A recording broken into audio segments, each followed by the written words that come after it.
Bonjour mes amis, nous vous proposons une série de 3 émissions sur le VIH-Sida avec pour objectif de vous fournir les informations claires, précises et fiables sur le progrès scientifique et surtout sur les connaissances actuelles de cette pandémie découverte il y a 41 ans.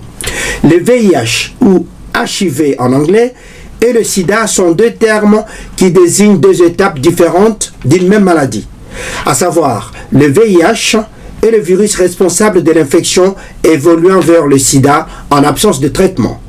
Tandis que le sida, c'est lorsque le VIH, avec le temps, affaiblit le système immunitaire et qu'une personne commence à développer les signes de l'infection ou de la maladie.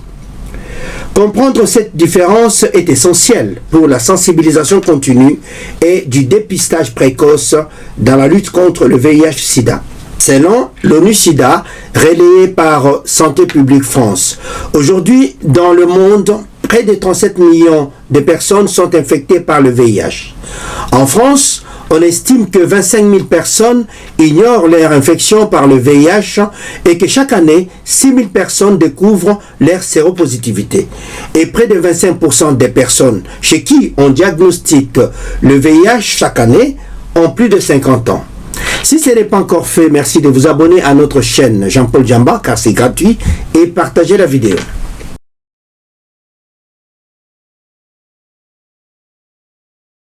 Le virus de l'immunodéficience humaine, en abrégé VIH ou HIV en anglais, est une infection sexuellement transmissible qui affecte les fonctions immunitaires de l'organisme. En d'autres termes, le VIH est une infection virale qui détruit progressivement certains globules blancs, ici les lymphocytes T CD4, en affaiblissant ainsi la capacité du corps à se défendre contre les infections et les maladies.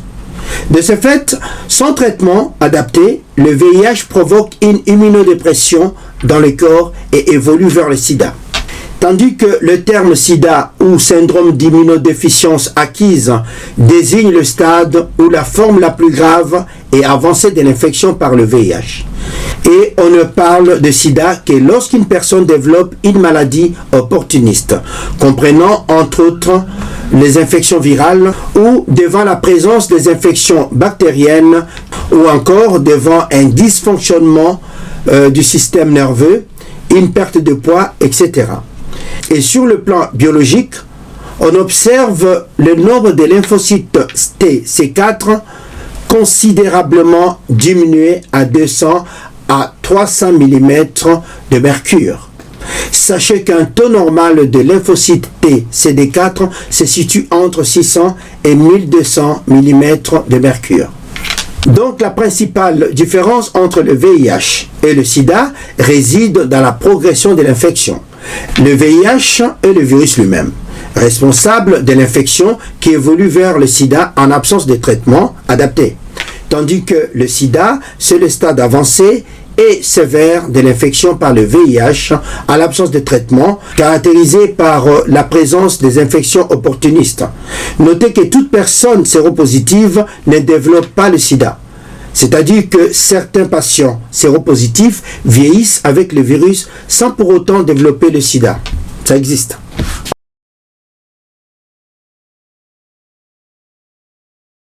Sachez que le développement du sida chez l'être humain évolue en 4 phases, dans les cas où la séropositivité n'est pas dépistée ou diagnostiquée.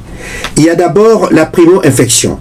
C'est lorsque le virus, le VIH, entre dans l'organisme via des muqueuses ou par voie sanguine. Dit autrement, la primo-infection, c'est le premier contact du corps avec le virus, le plus souvent par voie sexuelle. À partir de ce moment, la personne est infectée et porteuse de VIH, donc séropositive. De ce fait, le corps de la personne infectée réagit en produisant les anticorps spécifiques qui ont pour mission de combattre le virus. Cependant, dès son entrée chez un individu, le VIH s'accumule dans les cellules et forme en quelques heures, voire quelques jours, des réservoirs de virus latents. Ces réservoirs de virus restent à vie dans l'organisme humain.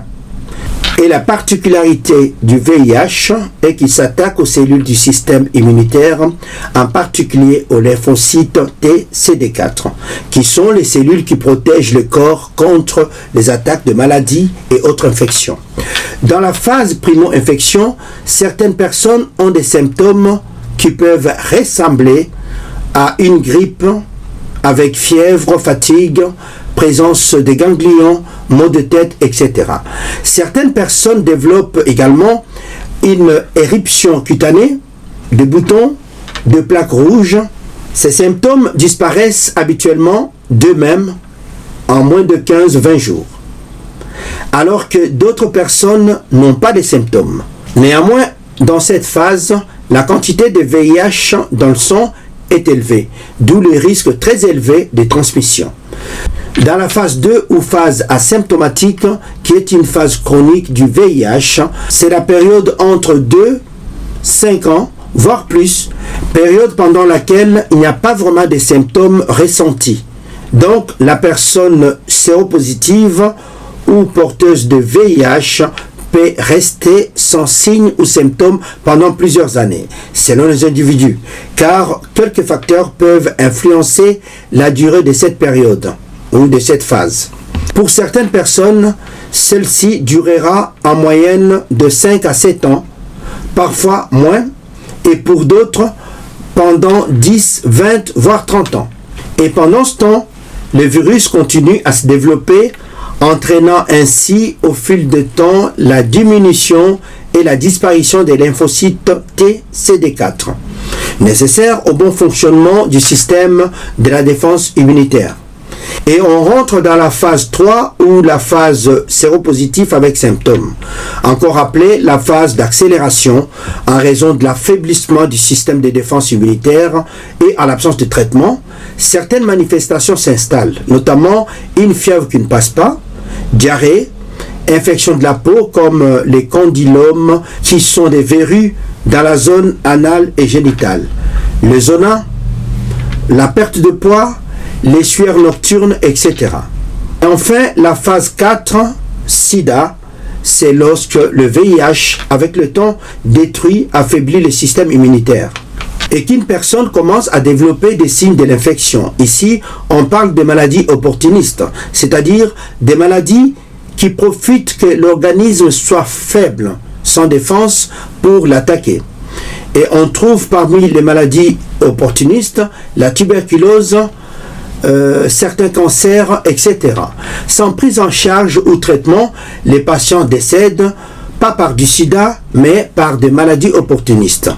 Pour résumer, une fois qu'une personne est infectée par le VIH, le virus commence à se répliquer ou se multiplier dans le sang, détournant lentement les lymphocytes censés protéger le corps contre les infections et maladies, afin qu'il ne puisse plus fonctionner normalement. Et en l'absence de traitement, l'infection par le VIH progresse et finira par se transformer en sida, caractérisé par l'apparition d'une ou plusieurs maladies ou infections opportunistes ainsi que certains cancers. Je termine cette émission par le conseil de ma mère qui me disait en tétela que papa d'embakin de kamanyamase, ce qui veut dire en français papa être en bonne santé, est beaucoup mieux que d'avoir un bon repas composé du riz, de la viande et du poisson. Merci.